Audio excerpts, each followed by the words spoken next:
berjumpa kembali dengan kami dari tim multimedia Harian Efata Malanu Pasir. Kami akan membaca dan merenungkan firman Tuhan, namun sebelum itu mari kita mau berdoa, meminta pimpinan Roh Kudus. Mari kita berdoa. Allah Bapa dalam kerajaan sorga, Allah yang kami sembah siang dan malam, Allah Abraham, Ishak dan Yakub. Kami mengucap syukur atas nafas hidup, terlebih Tuhan kesehatan yang Engkau berikan kepada kami, terlebih waktu yang begitu indah. Kami boleh meninggalkan segala kesibukan kami untuk kami dapat datang di tempat ini untuk dapat memberitakan firman-Mu lewat multimedia tim Harian Efata malam ini. Berkatilah kami ya Tuhan, biarlah pembacaan dan perenungan ini dari awal pertengahan akhirnya kami mewalaskan hanya dalam nama Bapa, Anak dan dengan perantaraan Roh Allah yang kudus. Haleluya. Amin. Baik, kita akan membaca pembacaan yang terambil dari Perjanjian Baru, Kitab Wahyu 2 ayat 29 dengan perikop kepada jemaat di Tiatira.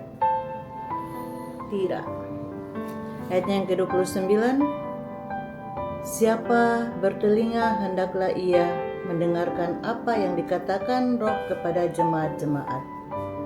Shalom, salam sejahtera bagi kita semua, terlebih khusus para penonton program Renungan Harian GKI Efata Malanu yang diberkati Tuhan di mana saja berada.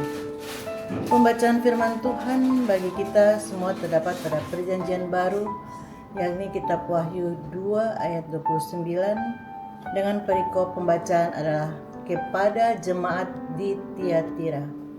Dan menjadikan nats pembimbing bagi kita adalah siapa bertelinga hendaklah ia mendengarkan apa yang dikatakan Roh kepada jemaat-jemaat pada waktu itu.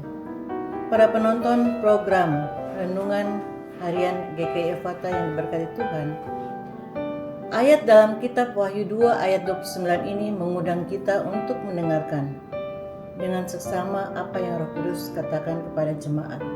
Bukan saja pada saat zamannya Nabi Yohanes memberitakan pada waktu itu, tapi untuk kita pada saat ini juga.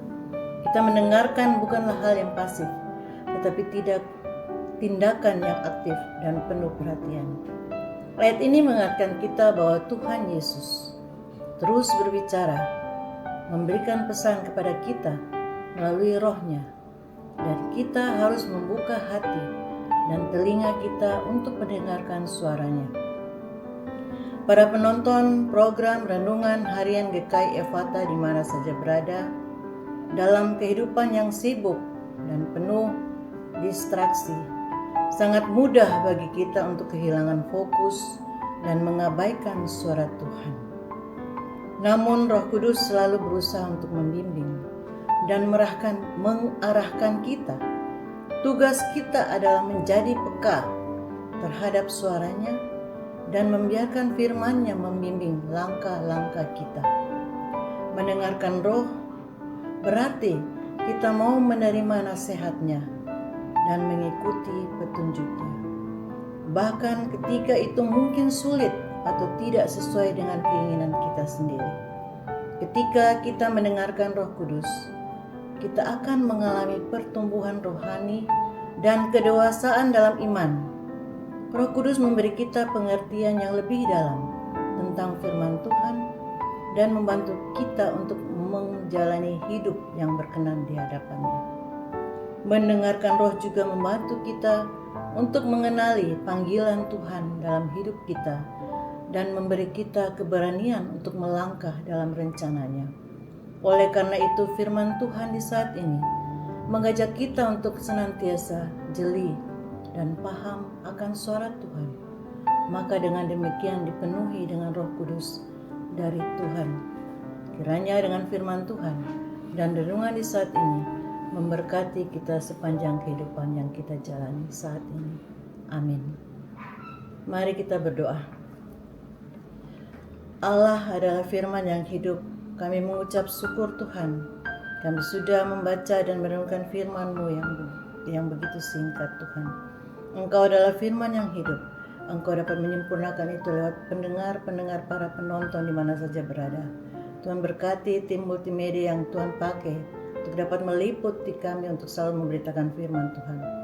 Walaupun kami tidak menatap muka, tapi Tuhan lewat multimedia ini, jangkauan suara Tuhan dapat memanggil, memberikan peringatan atau pesan kepada orang-orang yang mendengarkan, bahkan menonton di mana saja berada. Bapa dalam surga, kami mengucap syukur karena pada saat ini Tuhan, waktu yang begitu indah Kau berikan kepada kami Bapa. Kami selaku hamba-hamba boleh meliput renungan harian dengan baik. Kami juga doakan teman-teman kami Tuhan, hamba-hamba Tuhan yang tidak sempat, mungkin dalam kesakitan, kesibukan, Tuhan berkati hidup dan kehidupan mereka, sehingga di lain waktu mereka dapat menjalankan tugas mereka dengan sukacita yang berasal daripada-Mu. Kami juga teringat kepada Oma Sesabone yang sedang menjalani perawatan di Rumah Sakit Solo. Tuhan berkati beliau dan juga Ma Oke yang menemani sana Tuhan, sertai segala rencana untuk operasinya nanti tanggal 25. Tuhan berkati para medis agar semuanya boleh berjalan dengan baik dan dapat melakukan semua sesuai dengan rencana dan akan kembali dengan penuh sukacita, dan kami akan mengucap syukur kepada Bapa di surga. Opa juga Sesabone yang berada bersama-sama mendampingi Oma Sesabone dan Ma Oke, Tuhan berkati beliau semua. Berikan kesehatan, kekuatan, iman, pengharapan hanya kepada-Mu. Terima kasih ya Tuhan.